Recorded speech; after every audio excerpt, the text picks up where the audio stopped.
Hello, everybody. Welcome to For the Fans. Here we are today talking about Big Brother Canada 10. We are going to recap the latest episode from last night.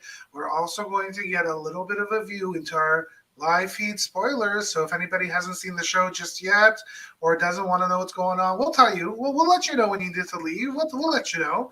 But there's some really interesting stuff going on in the house today.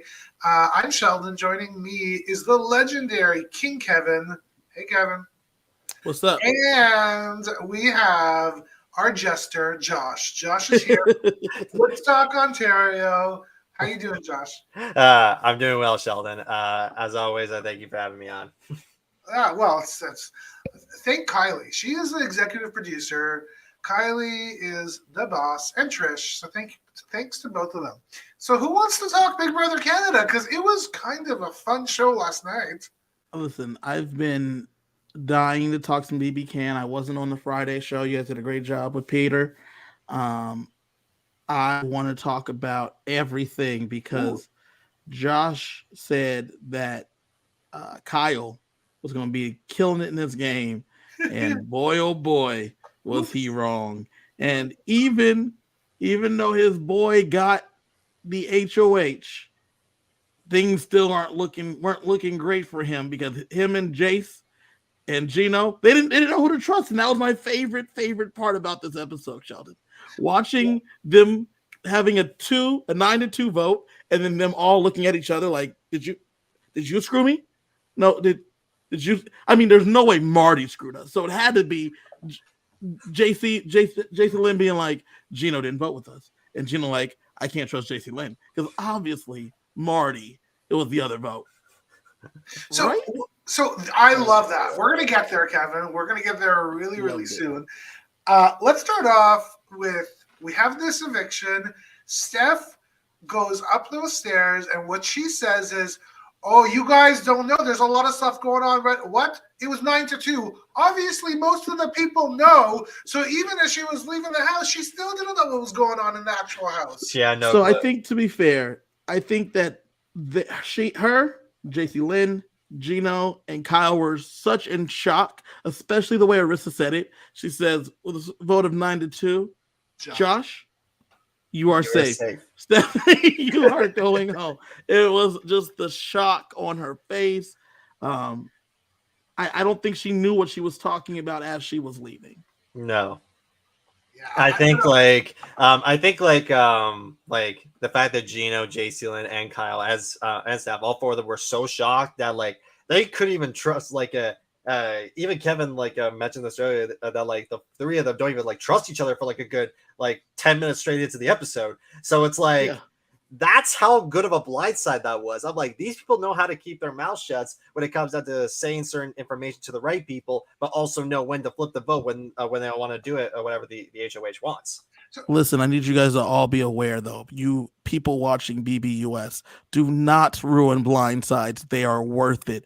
Whoever told Brett that he was going home, looking at you, Derek F., do not do that because they are so much better when you watch the genuine shock on their face because they had no clue. Kevin, I get that. From a TV show perspective, yeah, you're right. Isn't the right move? Wasn't it the wrong move for Marty to really completely and totally really break those bonds with Kyle, Gino, and JC Lynn? Wasn't that I don't know if it's the right move not to tell people. I don't. If it's a blindside, if it's a legitimate blindside, like a genuine blindside, like it was last night, then yes. Like when Brett Champagne was going home, Brett thought he was saying, and there was no one really voting for him, you're not breaking anything. Brett's not going to be on the jury. It doesn't matter. Everyone knows Brett is the only one that's going to be hurt. In this case, similar. Only one that's really hurt is Steph and Kyle. I mean, I think the fact that Marty wanted to jump on the blindside Steph bandwagon, I think the move was right for Marty's game because had he been on the wrong side of the votes, he would have been targeted. But I think what kind of screwed him was that Gino, the one who won the HOH from last round's episode, kind of got him screwed because he's like, uh-oh, I flipped at the wrong time. Now I'm going to get nominated. So, like, I think it was the right move for Marty. It's just that the wrong person won HOH at the wrong time for him. That's how I saw it. Yeah, I don't know. I'm not sure about this because it leaves a real bad taste in people's mouths. And yes, I understand the concept of maybe you don't do it post jury phase, and you could do it before that. But people remember, like, I remember what you did to this person on the second night, and I don't know if I want you to do that to me. That's fair. So there's also something else that was really kind of interesting. It was so small, but right after Steph leaves the house, all of the house guests do their obligatory hugs, which makes me crazy because for some reason in the Big Brother house, after every conversation, after every pee, after every you cook an egg, everybody has to hug and congratulate you for making this egg. I never got it, but we see this moment between Josh and Kyle. Oh, so good. Josh is so pissed. Josh goes to Kyle and says, "Don't hug me." Turns around and hugs somebody else. It does. I don't know if it was that cynical, but yes, it's exactly what he said. 'Cause it was great because he gives the hug, I think, to Moose, and then he takes like a step, and then does like I did marching band. He did like a parade turn, and then he steps, turns her back around, and Kyle's like, "Oh, okay, it's like that. It's like that." Yes, Kyle, it is like that. You were trying to send this man home, and him and his people outwitted you. So yes, you do not get a hug. You do not get a congrats on still being here because this is not what the plan was for you, Kyle. Which I have to say, I love that because like 92% of the hugs, and yeah, that's a real stat, 92, they're all fake. They don't mean anything. Oh, 100%. 100%. And Josh is just like, I'm not playing this game. You did some really bad stuff this week. You tore up this house. You put me, your alliance member, on the block. You wanted me out, and now you want to hug me? Absolutely not. Go away. I'm going to take that room in a second if I can. Yeah. I think like that was a wake up moment for Kyle when that happened. When Josh was like, "Wait, time out, Josh." Yeah. That was the wake up moment, not the 9-2 vote. Think about it. He did not know. Okay, listen. He did not know that he messed up his HOH until literally Josh survived. That's when he was like, "Oh, I messed up big time."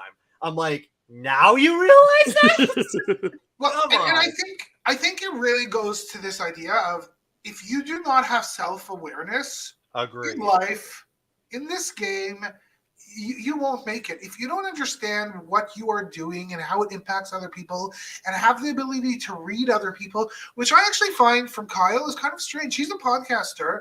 I assume he talks to people. He should be able to read them, ask some questions. Like, I don't know. Like, you can't. How could you not feel that something's happening? How could you not feel that after a week of terror of Herman telling you, yeah, can we shoot outside of our groups? Like, all of these people going to him and saying all these things. How does he not know? How is this a shock? Like I think it's just more so that like he did not have enough conversations to read the room. I think that was the problem here. Like he read the room perfectly within the first few weeks, but then when he was HOH, it was like he did the exact opposite. It's like he went from like an S tier player to an F within a span of like 6 days. I'm like, how did that manage that? I wonder how much of that was luck. I can't. Yeah. I feel like you can't call him an S tier player when he was put in good spots. Hold on. What's an S tier mean? Explain this. So in certain like ranking systems, there's an A, B, C. Within the top tier, there's an S tier. It's like a special tier. The top tier is an S tier, and for you to call him an S tier player, he didn't have to play yet. And the moment he got handed the baton, if you will, he screwed it all up. So I agree. He was put in a good spot because of his likability, which is great. So like they put him in the Savage 7. He's in the retreat. He has a good relationship with the guys amongst the village idiots. So he is with all those people, right? And he's in a good spot. And then he said, how can I mess this up? Yeah. And they did. And then he single-handedly went from being the best position in the house, well, one of the best positions, to like all of a sudden to be straight on the bottom in front of everybody that's left in the game. I was like, you had one job. And Frenchie, You might have done it worse than Frenchie. I don't know. I think At this rate, it's arguably one of the worst compared to Frenchie. But well, I don't know. I actually do think it's worse because at least Frenchie only had 1 week. This guy had two. Like this is day 18, 19, 20. Like we've had a lot of time to build real deep relationships, to really get the lay of the land, to see who's with who. Like Frenchie at least didn't have information, so he was making strategy out of nothing. Here he had data, and he used that data and did shit with it. He had a lot of data. And he used them horribly. He mismanaged it on everything, and it's crazy. Like, I don't understand why he had all of this information and from literally from almost all angles of the house, probably almost at the ranks of T and Summer at that point, but then he configures it in a way that like made his alliance members go, huh?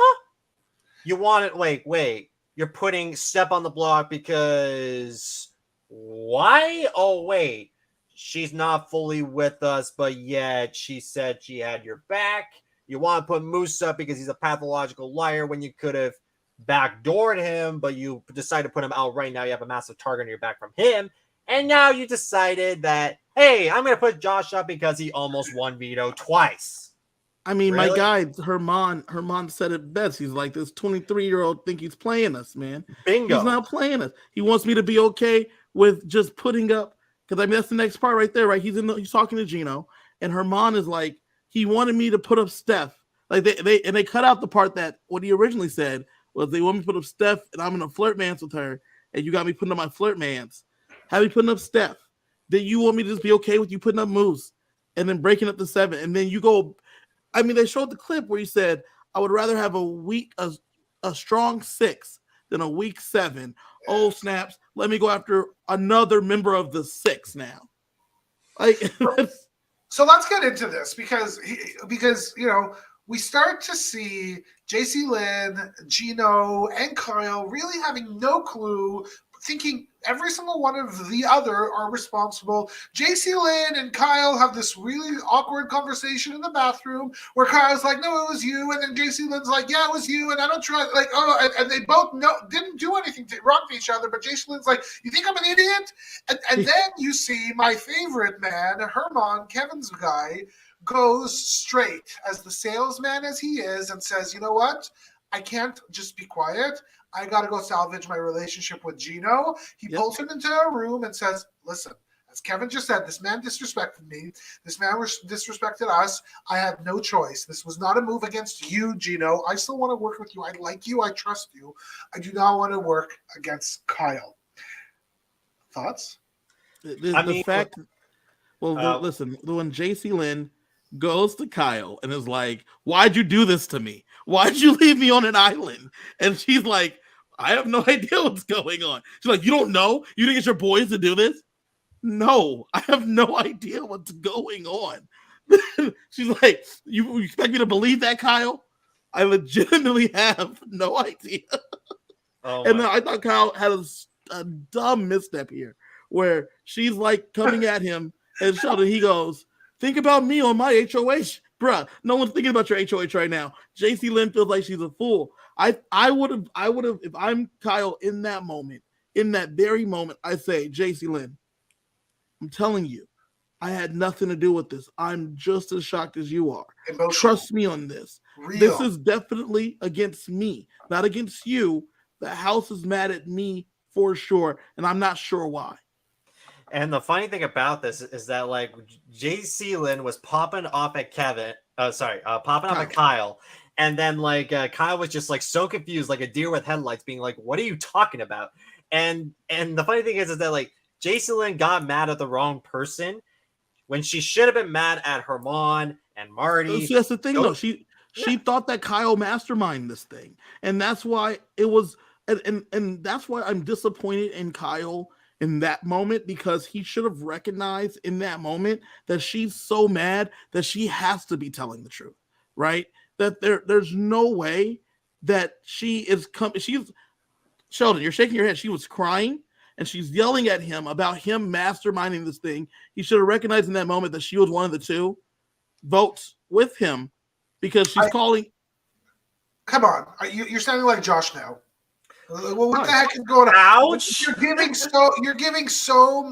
Josh at the beginning of the season when I too was in love with Kyle and thought he was playing a great game. No. Like, I'm saying that Kyle should have just. Kyle right now, he obviously has very little ability to understand people's emotions. Yeah. Understand how people are feeling, and understand that relationship when it relates to the game. Like I'm sorry, he doesn't get it. He was sitting. He looked like he shot himself second time in a week. And he had no idea. He looked like a 23-year-old kid, as Herman said. Yeah, who didn't know what the heck was going on. He shot himself. His pants are down beneath his legs, and there's JL and telling him all these things and angry, and he was like, "I don't know what to tell you. I'm sorry.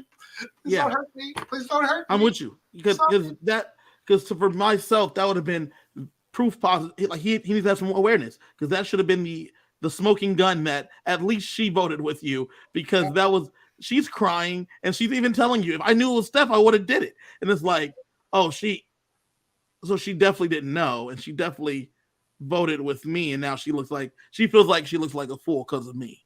Well, and I think there's one more other steps. JL was also crying probably because she thought that Gino broke her heart after they are now in the showmans and they're making out, and she has emotional connections for him. So he tricked her.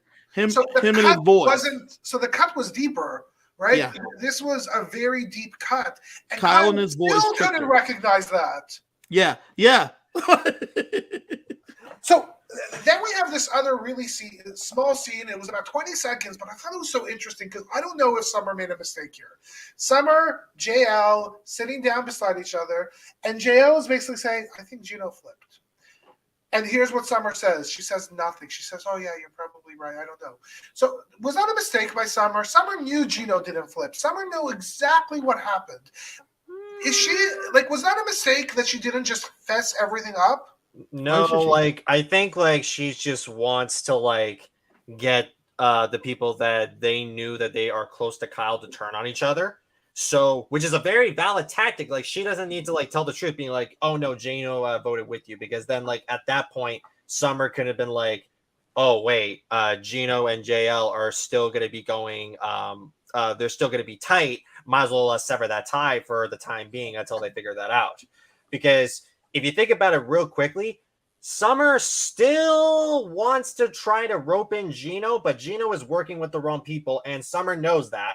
So that's why she's trying to make sure, being like, hey, JL, go after Gino, and Gino, go after JL. By that point, I'll be able to control both ends. But is that not a wasted opportunity for Summer to try to bring in JL? I don't think so. She still wants to have the girls' alliance and get rid of most of the guys. So I think maybe it's kind of a way for her to target Gino anyways. But I don't think that's a questionable move. There's a theory on the internet. Ooh. Oh, what's the theory? That Summer has a little bit of a crush. Woo-hoo. Yeah. On JL. No. On JL's man. And why would she want to bring in? She's not like Steph over here and JL bringing each other in and become besties, even though they have a crush on the same dude. Summer's like, I'm gonna have her not trust him. Then I'm gonna swoop in there. That's exactly what I was thinking. So it's just why not just have those two butt heads for the time being until they figure it out? And once they do figure it out, you could be like, oh well, okay, yeah. Well, actually, so as an aside, I thought that it would be Summer and Gino as the showmans. I wasn't as certain about the Summer about Gino and JL. So maybe I'll get both. Maybe I was positive about JL and Gino. I was so positive, and watching it, but I was like, literally looking at their photos, I already knew who was going to hook up in this place. Okay, so we have. One more thing. I also think potentially this would be the perfect week to throw in a love triangle now with Gino, Summer, and JL. I think this would have been the perfect opportunity. Do not say that. I do not need my Summer. I don't need Summer. My Summer over here involved in this stuff. Summer is my favorite on this show right now, and I don't need her involved in that mess that she can't control. With Gino and JL. Look. It doesn't get any worse for my pick. Summer's my last pick left, so it's just if she wants to go out that route, why not? Go have fun. So we finally head on to The HOH competition, Mhm. fun little memory-ish comp, and Gino wins HOH. Is this the saving grace for our former best friend Kyle? Well, You would think so, man. This. He probably won't go on the block in this situation, right? Because he is his. Gino only can trust two people, Kyle and whoever voted with him, which is JL. So JC Lynn is going to probably be safe, and Kyle has to be safe because Gino needs numbers. So you think so? Yeah. I mean, like I said this last episode, that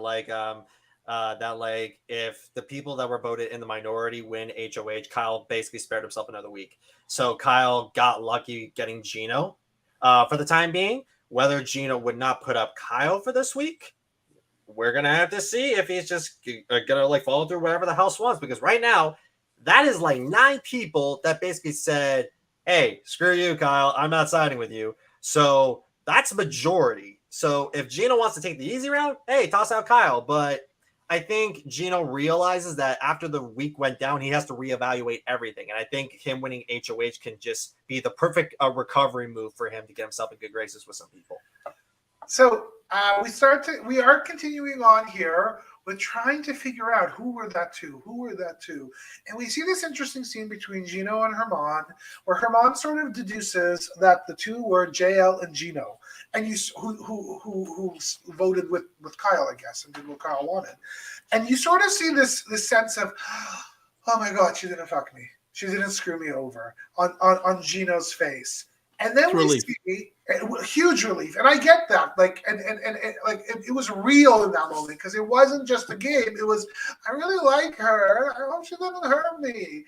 And then we see what Marty has been doing this entire game, telling it as it is. Goes up to Kyle and says, "Hey, it was me. You know, I'm the one who helped you put it on. I put him on the block. It was my fault. Josh was there.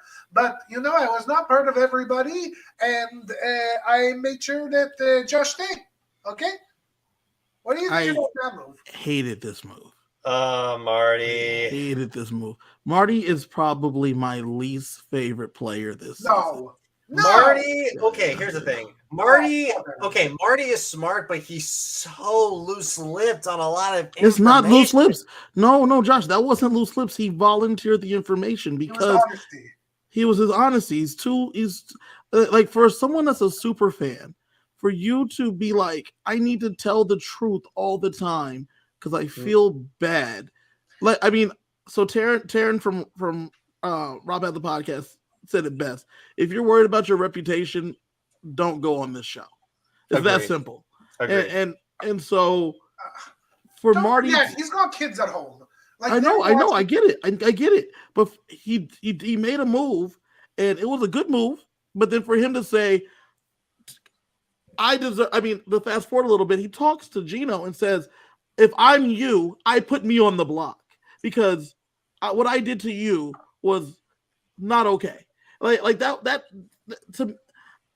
he feels bad, and you can't feel bad when you made a game move that didn't actually hurt anyone.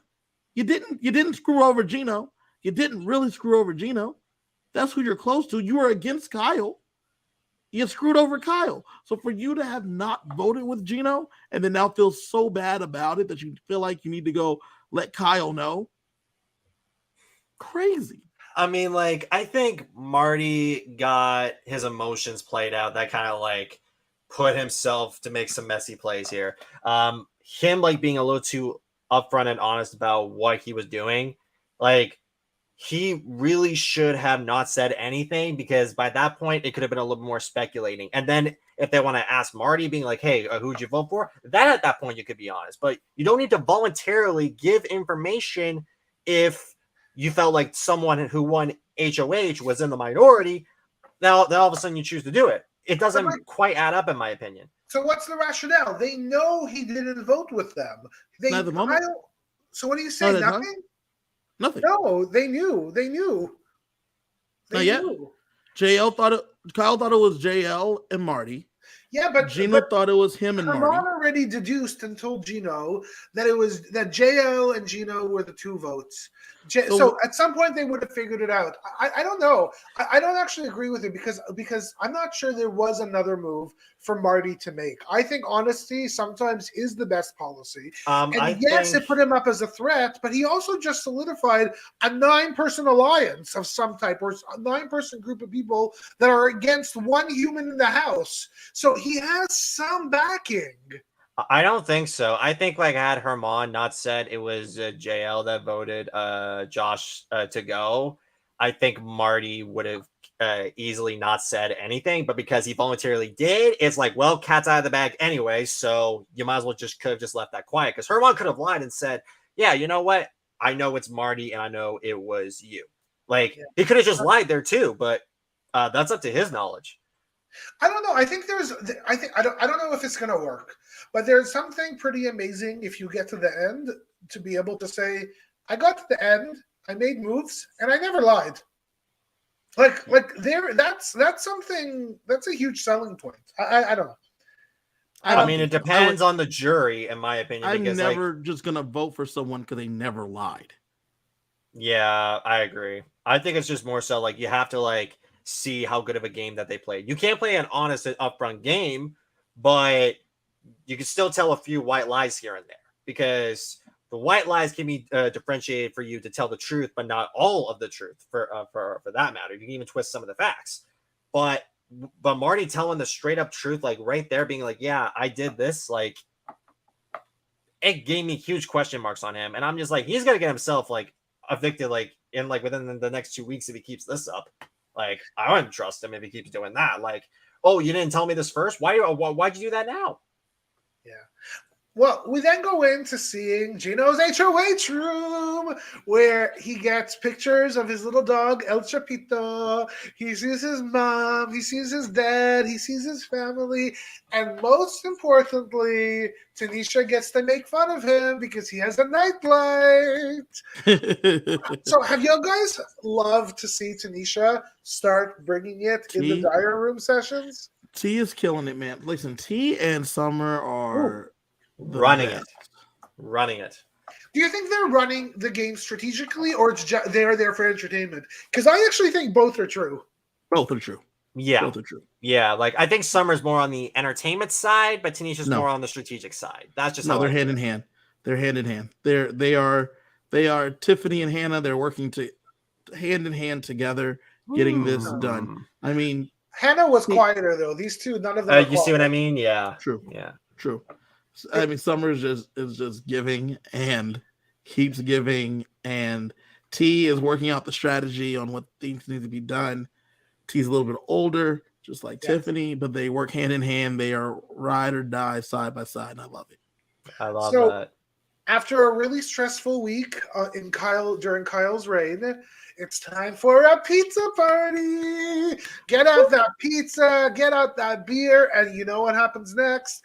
Our clothes start coming off, and we get into that hot tub where historically in Big Brother history, strange kisses start happening, and we see a Moose and Marty kiss, and we also see a Jess and Josh kiss. What a night! What a night it was! Oh my gosh! I mean, this wasn't the first time we've seen this happen in BB Can. Like in past seasons of BB Can, like and back in BB Can 5, you had like Raul giving a kiss to Joel. You had like some of the weird kids. Huh? Kevin and William, their first Kevin and William, like, yeah, like, and then like William was just like, oh my god, like you know, like it's those kind of moments, like you know, you could just like let loose and like no one's really gonna care. And also you're doing this in front of Canada, so like if you say no to a certain thing, it's either gonna be putting later in the game, or some people could just be like, oh, you know what, it's not that big of a deal. So really, it's not that surprising. I've seen it a few times, but this is kind of funny. The more times they do it, it's more hilarious to me, but I love it. Yeah, this is a lot of fun. I love hot tub scenes. I think it's really interesting as somebody who, with Josh and with Kevin here, we all do production for orgs, online reality games. And as seasons go through, you see moments where it's so tense and it's so stressful that you need your players to have just a second to have fun. And I think it was very clear. I doubt it was planned that, hey, on this day, we're going to have a pizza. Like, I think the producers, they just said, they've had a hell need of a pizza. week.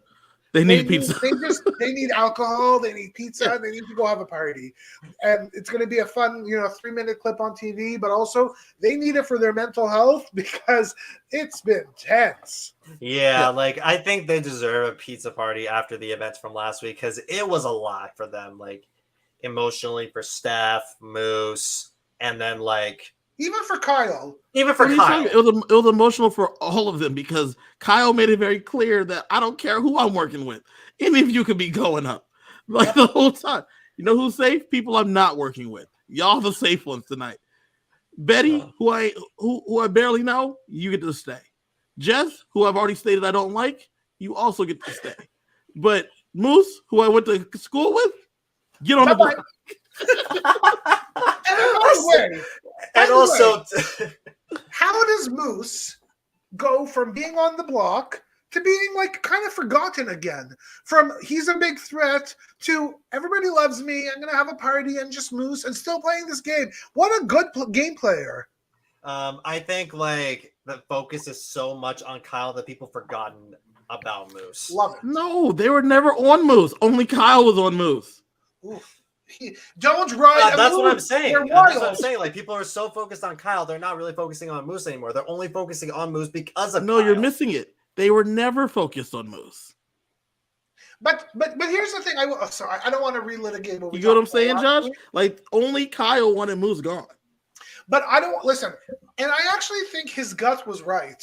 I still like Moose is a threat, but this wasn't a week 3 move. This was a week 10 move. Way too early. I think like the move was right. The gun for Moose is just he should have backdoored Moose. That was the ideal thing. If he wanted Moose out, now backdoor Moose. Does he have the votes to get out Moose? So let's move on. We start having our obligatory one-on-one conversations with the HOH. And Gino, Gino. Gino's got this really interesting strategy where he's going to try to ask a weird question to everybody to, make them feel a little off. And he starts bringing up the bathroom talk again. Gino loves to talk about the bathroom for some reason. He asked Kevin where he wants to go on vacation. He asked did he ask Kevin or did he ask Andrew? Oh, well, we're about to get there, Kevin.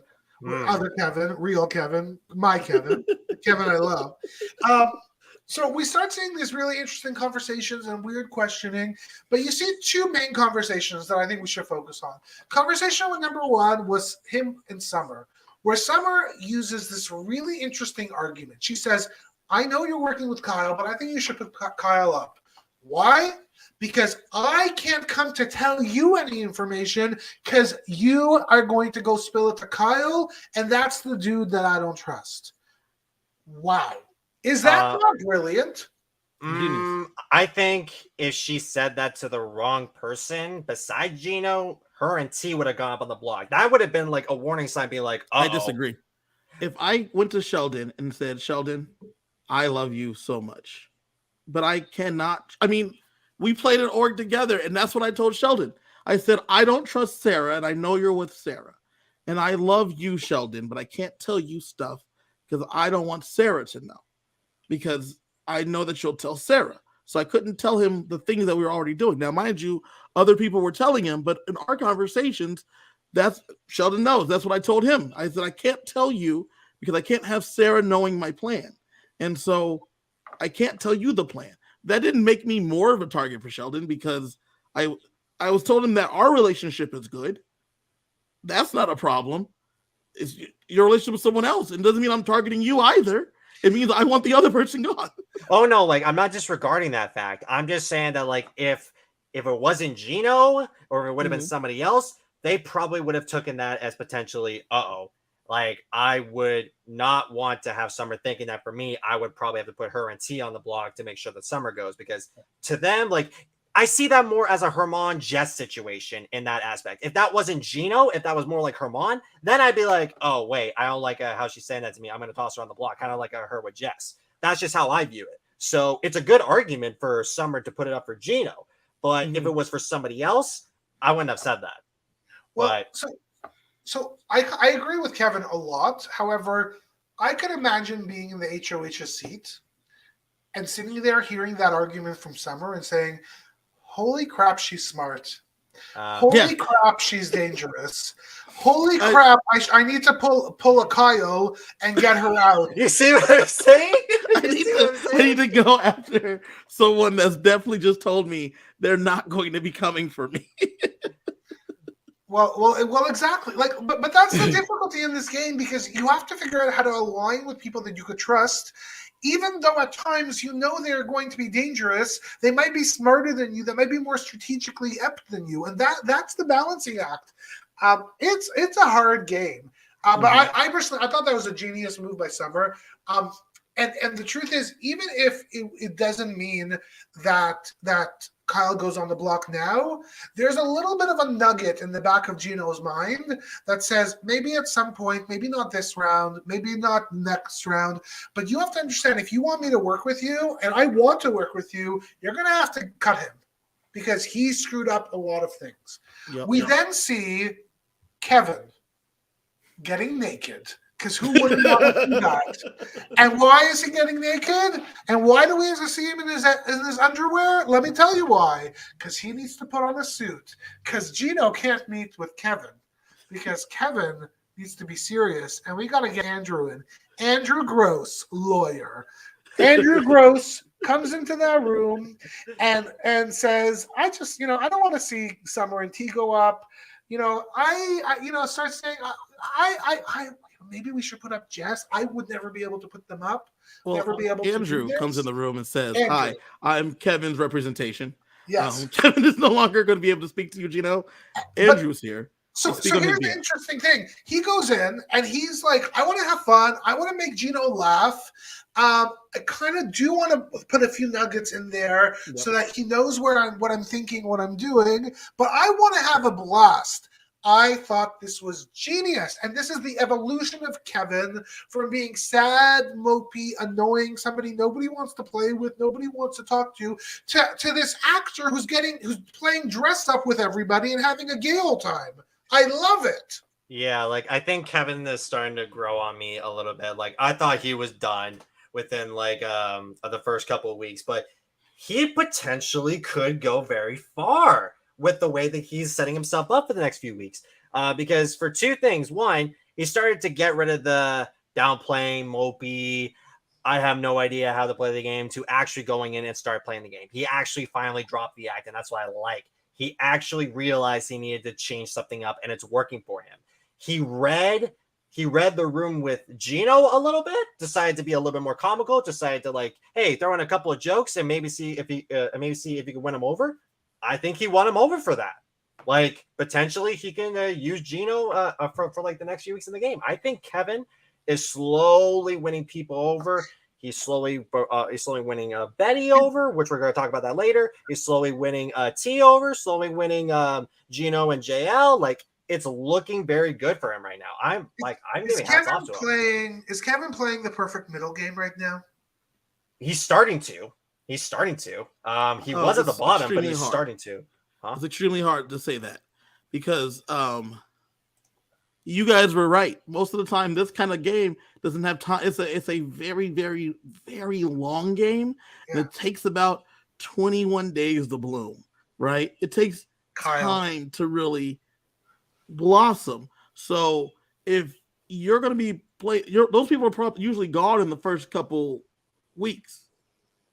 People playing like this, so it's I don't know if it's a perfect middle game, but it is definitely worth the shot, and it's working very well. I'm loving it.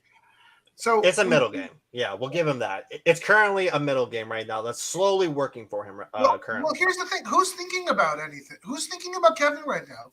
Not anymore. Nobody's thinking about Kevin. No, I don't think he's growing up.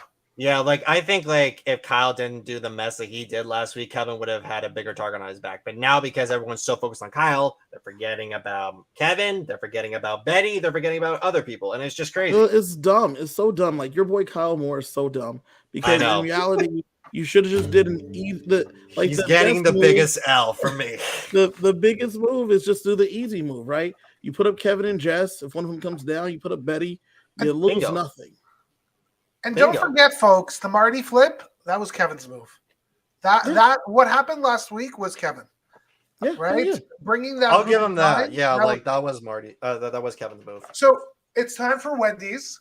And Gino goes and decides to bring Josh, goes down those stairs into the pantry, and the Wendy's drive-through window, walk-through in this case, opens up, and who's there? Sarah. Me and Gino had no clue, both of us. We both looked at the screen and said, "Who that?"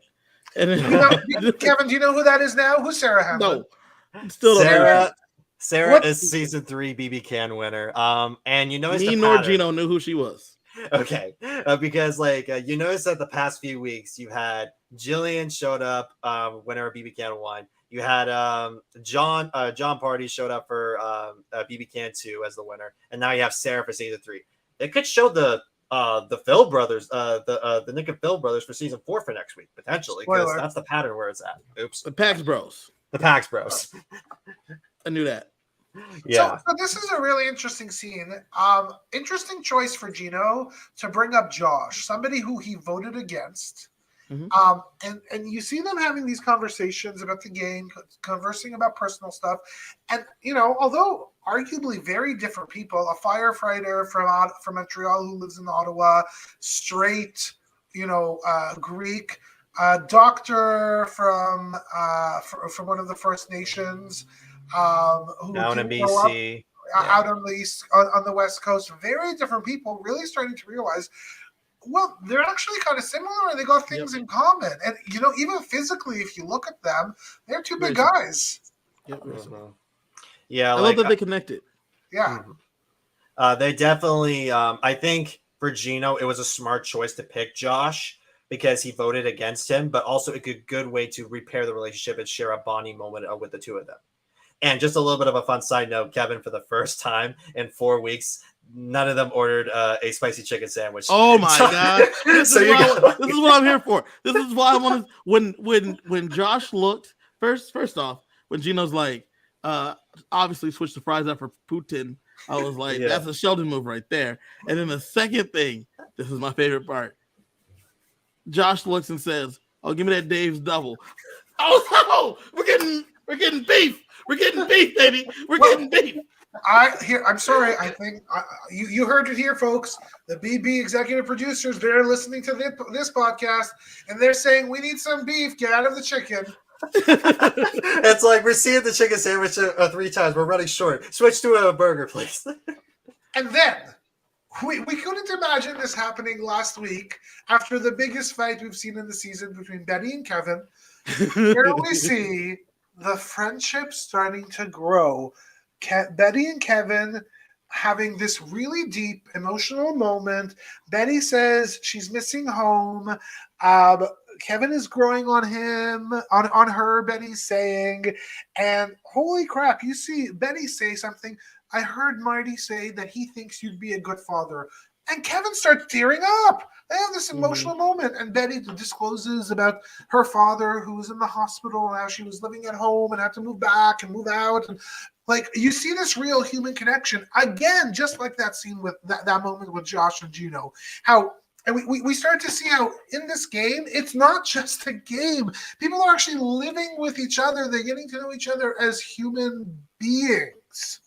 I love this relationship. See, like, I think Betty, Betty's image of Kevin is literally just game bot, doesn't care about anyone, just wants to betray people left and right, wants everyone to think that he's just a loner.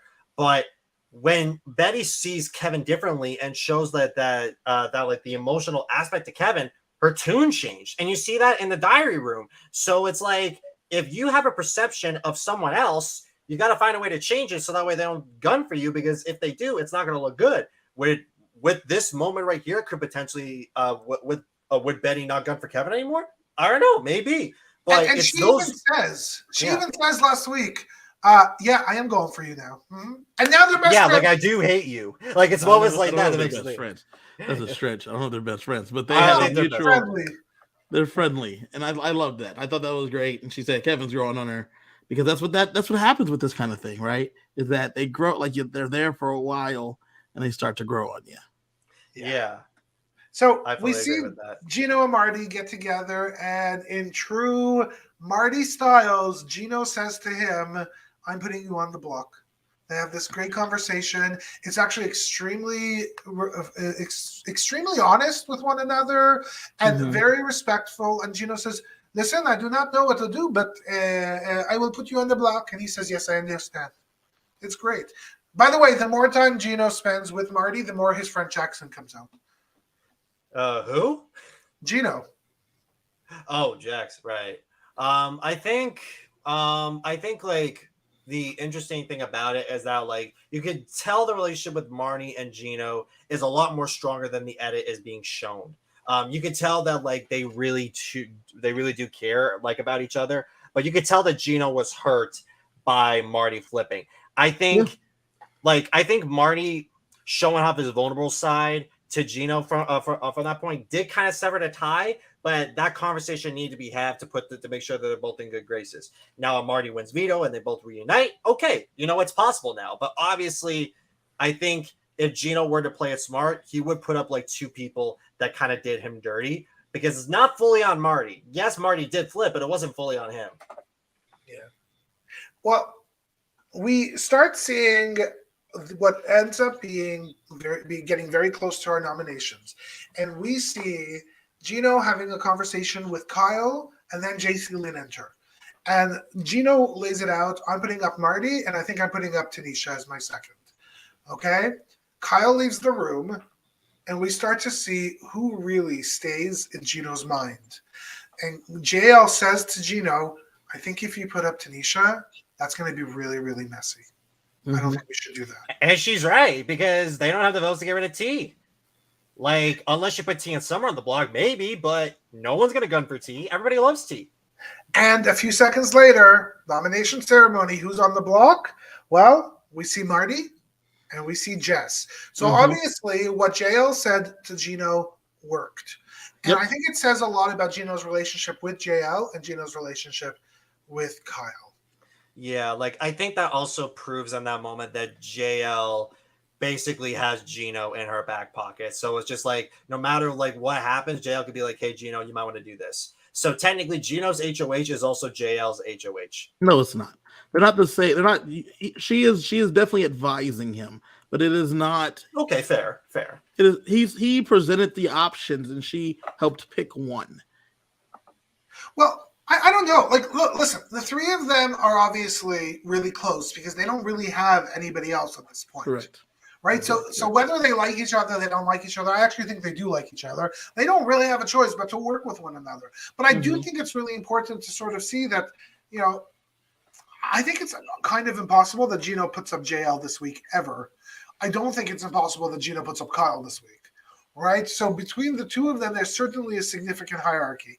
And speaking of putting people up, spoiler alert time. If anybody wants to not hear the spoilers, turn this off right now because Josh... If you're leaving now, join us again Friday as we recap the veto and the eviction, live eviction. Somebody Josh might tell us now. Josh, what's been going on? Josh, what's been going on in the house? Okay, so going into the future for the live feed forecast for this evening. So what we go into is that we end off the episode with Marty and Jess going up on the block, right? Going up a little bit into the future, we see the veto picks being declared, and here are the people that are going to be put in. And what's interesting enough is that there are a couple of house guest choices picked for those. So for Marty and Jess, they both had house guest choice. Marty picked Summer, and Jess picked Tanisha. And then the last one that got picked. Why? What? I will get to that in a second. And then the last one is Helena. So Helena, Summer, Tanisha, Marty, and Jess, all three of them are going into the veto competition. And I do have slight bit details of the veto competition, but what do y'all think of the picks?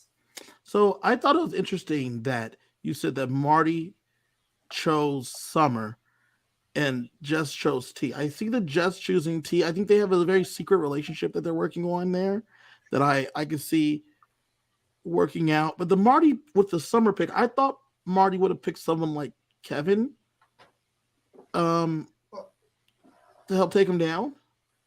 Yeah, I would have thought Jess would have wanted to pick Kevin as well, although I think that they're trying to lower their threat level of as a potential pair of some type. Yeah, I don't know. I find it weird. I can't wait to see in the show what they tell us about it, because it is weird. Well, the interesting thing about it is that, like, after like the nominations like were to put off, like Marty and Jess both have a conversation, and then they realize that like they need to get one of themselves off the block, or it looks like the target may be Marty, because Gino also expressed that Marty, you either need to win veto or you're going home. So Marty is the indeed target, not for Jess, unless the vote were to be flipped. But Gino doesn't really care in the sets. So then what's interesting is that like Marty also later on, after the noms were picked, goes up to Summer and says, would you like I'm going to pick you to go in for the veto pick? And then Summer's like, okay.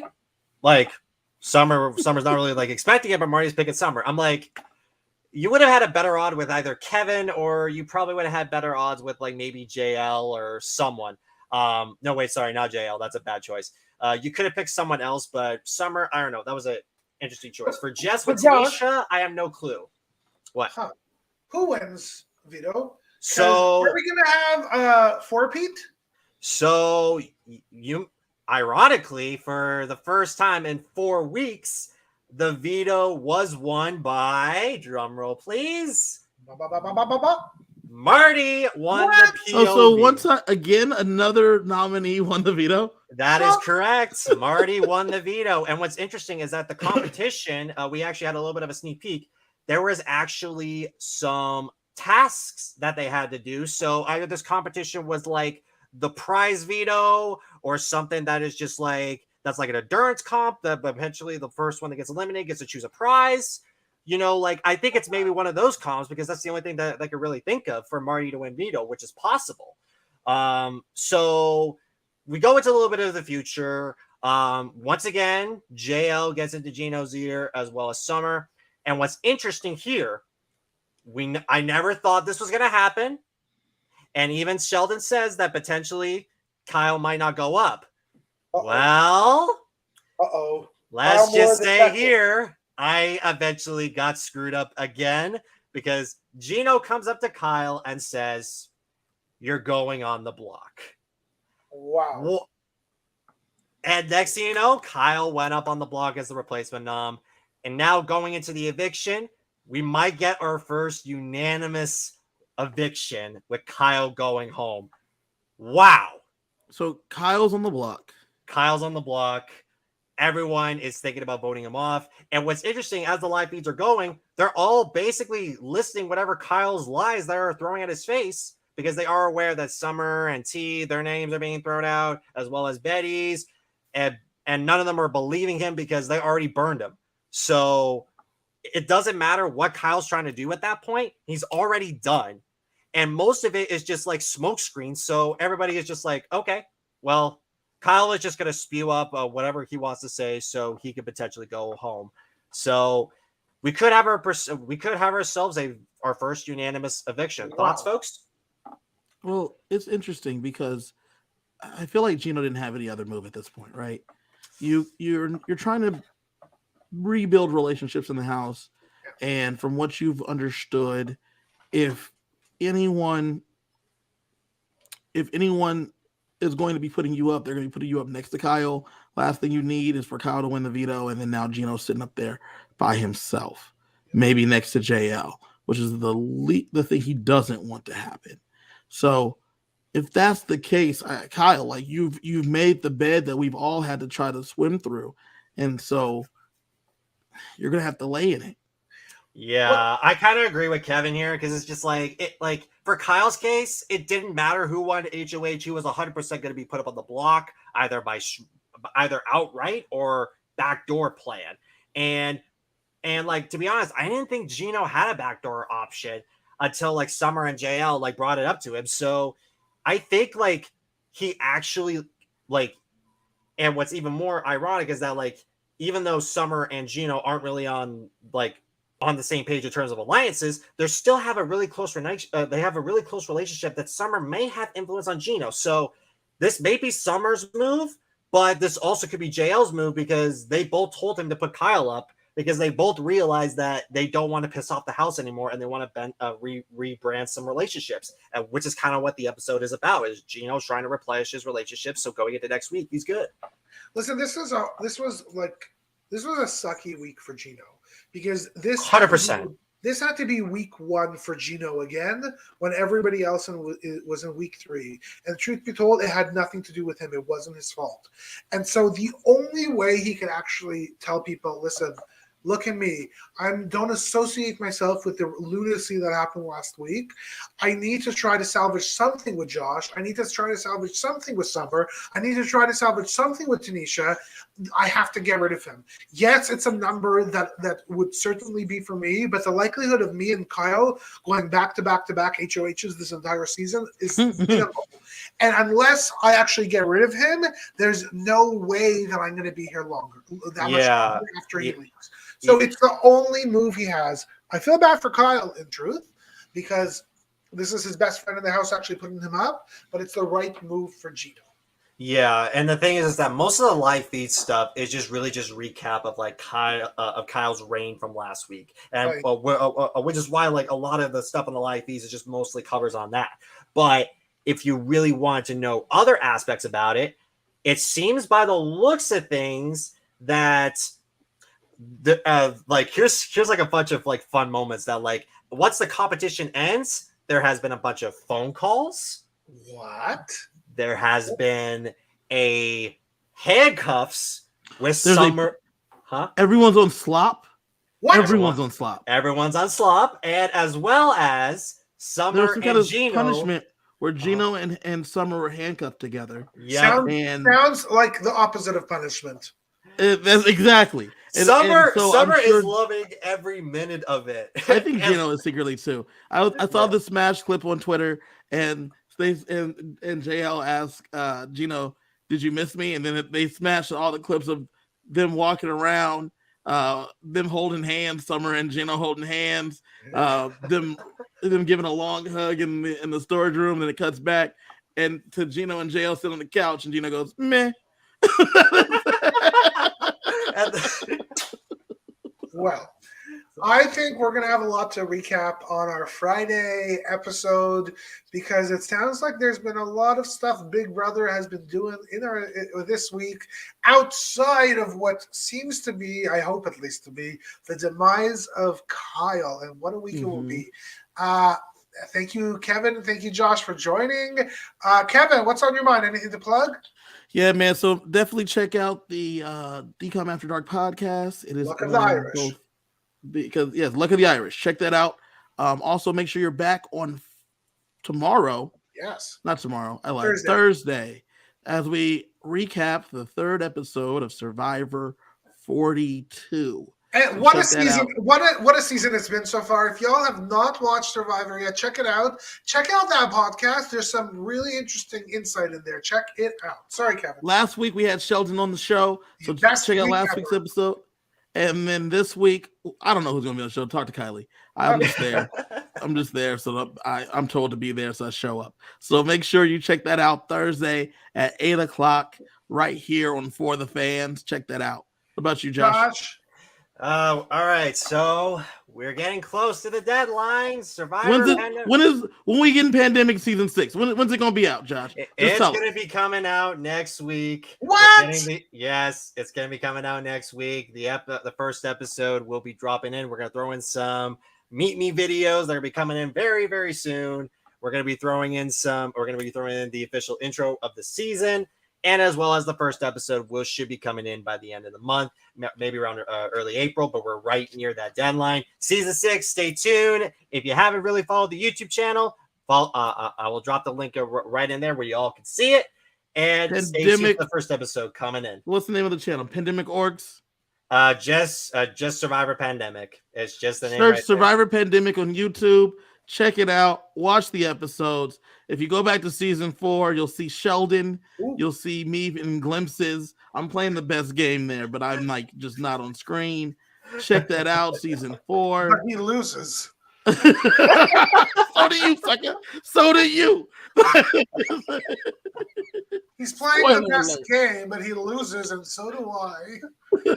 Oh, Check it out, season 4, and then be on the lookout for season 6. Survivor Pandemic on YouTube. Check that out. Sheldon, Wow. what you got? Well, listen, I got nothing to plug outside of my car battery because it gets cold up in Canada. You guys don't have Friday. to go to Las Vegas. Feedback but Friday. Friday, come and join us. Kevin's like, shut up, Sheldon. Come and join us on Friday. We'll be back with our next episode of the recap for the fans. Can't wait to see you all there. We're going to talk about the next 2 episodes, see who left, who's the next HOH, and hey, maybe something a little bit extra and more fun. You never, ever know. From outside of Vaughan, Ontario, I'm Sheldon with Kevin and Josh. Goodbye.